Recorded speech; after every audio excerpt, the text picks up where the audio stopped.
Deep within the endless forests of North America, where the mist hangs low and the silence feels alive, a legend refuses to fade. For centuries, people have whispered of a massive, hair-covered creature half-man, half-beast roaming the wilderness. They call it Bigfoot, or Sasquatch, but this isn't just a modern campfire story. Native American tribes told tales of a towering guardian of the woods long before European settlers arrived. To some tribes, it was a protector watching over the land and warning humans not to take too much. To others, it was a shapeshifter, a spirit being that could vanish into thin air. Its name changed from region to region, but the description remained eerily similar: tall, muscular, covered in dark hair, with a face that looked hauntingly human. As the decades passed, the myth began merging with real-life encounters. Hunters, hikers, and loggers began reporting strange, unexplainable things: massive footprints sunk deep into the mud, echoing screams in the night, shadows that moved between trees. Some claimed to have locked eyes with the creature itself, describing an intelligence behind its gaze, something that felt aware. In 1958, the term Bigfoot was born when a bulldozer operator named Jerry Crew discovered enormous human-like tracks around his work site in Bluff Creek, California. Local newspapers picked up the story, and soon the entire country was talking. Skeptics called it a hoax, but the mystery was far from over. Less than a decade later, in 1967, everything changed. Two men, Roger Patterson and Bob Gimlin, rode out on horseback into the same stretch of wilderness. What they captured that day would become one of the most debated pieces of film in human history. The 16mm footage shows a large, upright figure striding confidently across a clearing before glancing back over its shoulder. That one look, chilling, deliberate, unmistakably sentient, would ignite a cultural obsession. Scientists analyzed it frame by frame. Some declared it fake. Others swore no costume in the 1960s could move that way. The creature's muscles flexed naturally, its proportions far beyond any known primate.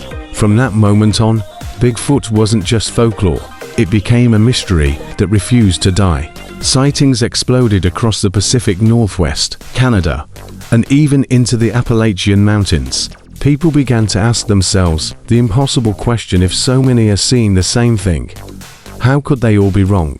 What started as whispered legend had evolved into a worldwide phenomenon. But what exactly is it that people are seeing? A surviving prehistoric ape? A spiritual guardian?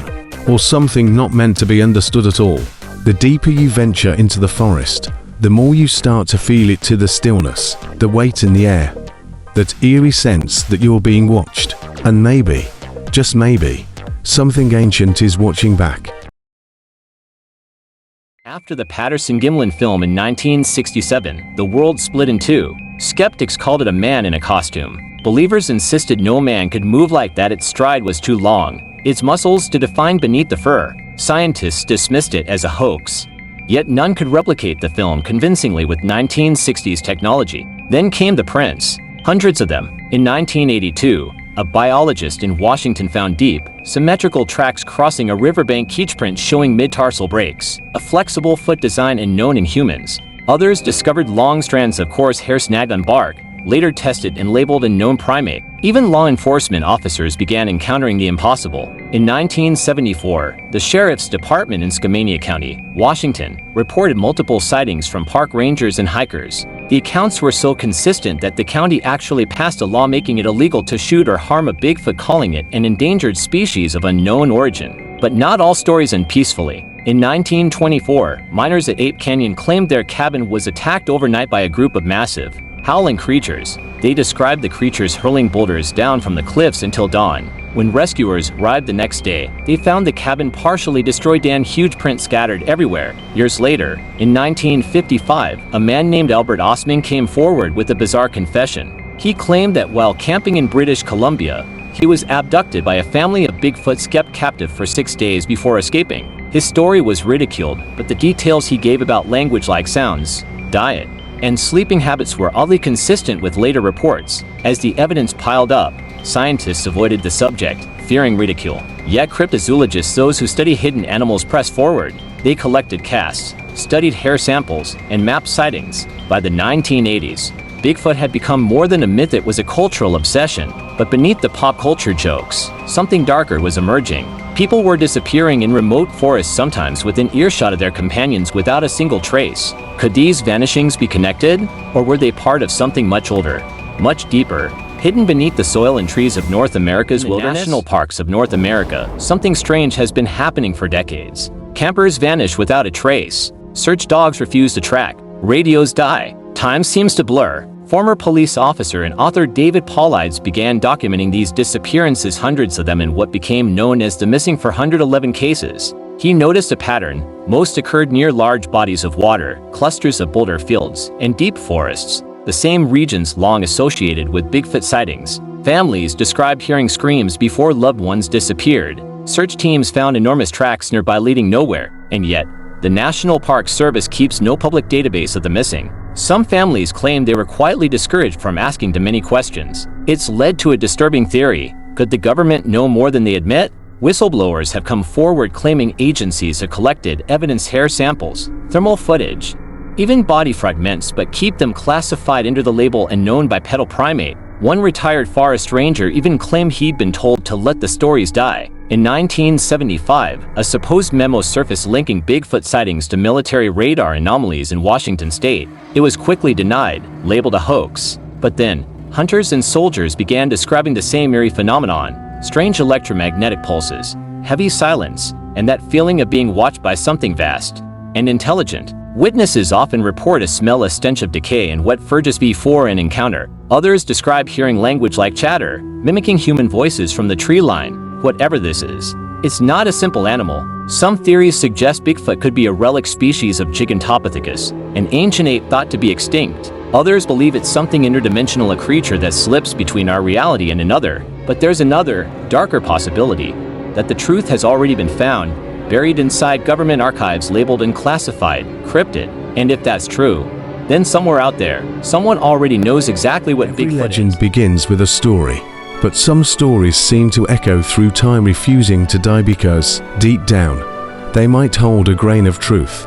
Across the endless forests of North America, from the dark ridges of the Pacific Northwest to the misty hills of Appalachia, people still whisper of something huge moving through the trees. Campers wake to heavy footsteps circling their tents. Hunters feel eyes on them just beyond the reach of their flashlights. And hikers vanish in places where even experienced rescuers refuse to go alone. If you've ever stood alone in the woods after sunset, you know the feeling, that crushing silence that presses against your chest, as if the entire forest is holding its breath. Many who've encountered Bigfoot describe that moment. The birds stop singing, the wind dies, and the world feels frozen in time. Then, a single branch snaps, a deep, guttural breath, and before you can move, you realize something alive and impossibly large is watching you. Some say Bigfoot is a relic species of Gigantopithecus, an ancient ape that somehow survived extinction by hiding in the deepest wilderness. Others believe it's something beyond our understanding, an interdimensional being, able to appear and disappear at will, slipping between the physical world and another realm. But maybe Bigfoot is neither monster nor myth. Maybe it's a mirror, a reflection of everything wild and untamed that humanity has lost. For thousands of years, we've conquered nature, cut down her forests, and silenced her creatures. Yet this one refuses to be captured. It exists beyond our reach, beyond our control, like a living secret of the earth itself. Many witnesses say that when they looked into its eyes, they didn't feel fear, they felt sadness, as if the creature knew it was alone.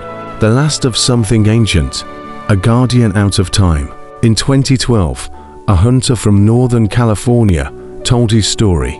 He saw a massive shape watching him from across a ravine. It didn't charge, it didn't run. It simply stood there in the fog, calm and silent, before turning away and melting back into the forest. When asked how he felt, he said, "It was like it was telling me the forest still belonged to something greater than us."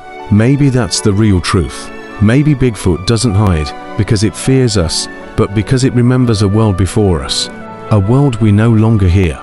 Buried beneath our noise and machines, the truth about Bigfoot might never be revealed in any file or photograph. It may live only in the rustling of branches, in footprints that vanish at the water's edge, in that strange electric stillness when the forest goes silent. Perhaps the reason this mystery endures is because we need it to, because legends remind us that the world is still wild, still full of wonder, and that somewhere in the dark heart of the woods, the ancient eyes of Bigfoot are still watching, waiting for us to remember what we've forgotten.